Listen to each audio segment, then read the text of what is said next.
দুইটি শব্দের ভয়ানক গল্প হলো ছুটি শেষ। রোজা আর ঈদের ছুটিটা মনে হয় খুব তাড়াতাড়ি শেষ হয়ে গেল। ছুটি কাটিয়ে শনিবার দিন হালুয়াঘাট থেকে ময়মনসিংহে ফিরে আসলাম।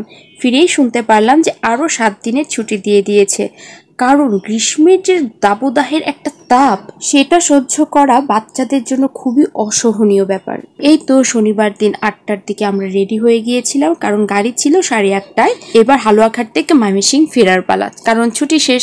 এই তো সব বাক্স পেটটা গুছিয়ে নিচে নেমে এসেছি, গাড়ির জন্য অপেক্ষা করছি। আর বাবা গুনছিল এখানে কয়টা বাক্স পেটটা হয়েছে, মানে কয়টা নেয়ার জন্য ব্যাগ হয়েছে। এখানে 2টা আমার লাগেজ, আর 2টা নিচের 2টা হচ্ছে আমার হাজবেন্ডের জন্য ধানের বস্তা বিক্রির জন্য। আর মা আরেকটা ব্যাগে পিওর গরুর দুধ, তারপর খাসির মাংস, কবুতরের মাংস রান্না করা আর কলার মোচা দিয়ে দিয়েছে। সৃজার একটা ব্যাগ, আর হচ্ছে বাবা দোকান থেকে কিছু মনিহারি মানে সদাই পাতি দিয়ে দিয়েছে আমাদের জন্য। প্রতিবারই বাবা এটা দেয়। সো এই তো আমরা এখানে বাসের জন্য রেডি হয়ে দাঁড়িয়ে রয়েছি, অপেক্ষা করছি কখন বাস আসবে। আর এখানে আমি একটু দাঁড়িয়ে সবাইকে ভিডিও ক্লিপ নিচ্ছিলাম। আসলে বাসা থেকে আসার সময় খুবই মনটা খারাপ লাগে, খুবই কষ্ট হয়। আমি কিন্তু আবার নেক্সট ছুটি পেলেই বাসায় যাব, তারপরও বাসা থেকে ফিরে আসার সময় খুবই কষ্ট হয়।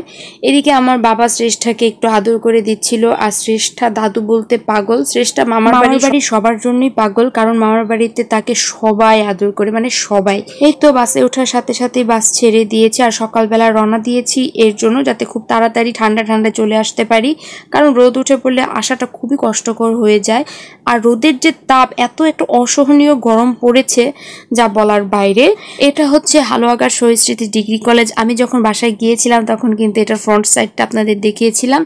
এখানে শ্রেষ্ঠা বুড়ি বসে রয়েছে, আর এখান থেকে বসে সে চিপস দেখে সৃজাকে বলছিল, সৃজা চিপস। শ্রেষ্ঠার আধো আধো গলায় আধো আধো কথা শুনতে অনেক ভালো লাগে। আগে শ্রেষ্ঠা একটা করে শব্দ বলতো, এখন একটু বড় হয়েছে, সে এখন 2টা করে শব্দ বলতে পারে। হালুয়াঘাটের এদিকে কিন্তু অনেক গাছপালা, সেজন্য কিন্তু গরমের তাপটা অনেকটাই কম।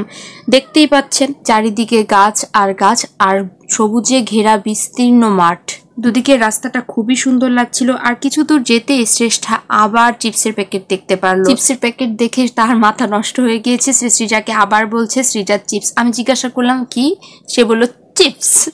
যাই হোক, দেখতেই পাচ্ছেন তার মুখটা দেখে সে চিপস কিন্তু খুব সুন্দর করেই বলছে। এতো কিছু দূর যেতেই আবার দেখুন এদিকে কিন্তু গাছপালার সংখ্যা খুবই কম, তাই রৌদ্রের তাপ ধীরে ধীরে কিন্তু বেড়েই যাচ্ছে।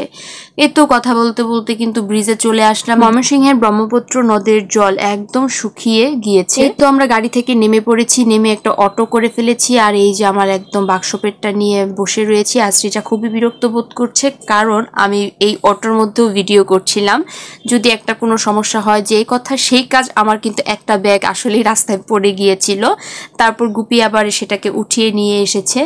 এই তো বাসায় এসে একদম সব লন্ড ভন্ড অবস্থা, ঘরের যা একটা অবস্থা হয়ে রয়েছিল এলোমেলো সব, এসে আমি এই তো সব কিছু একদম সুন্দর করে গুছিয়ে ফেলেছি, নিজের মতো করে নিজের বিছানার ঠিকঠাক করে ফেলেছি। আর এদিকে শ্রেষ্ঠা আর ত্রিধা একটু খেলাধুলা করছিল, তাদেরকে স্নান টান করিয়ে আমি আবার ভাত খাইয়ে দিলাম দুজনকেই। এদিকে আমার ভাই চলে যাবে বলে তাকেও আমি খাবার দিয়ে দিলাম।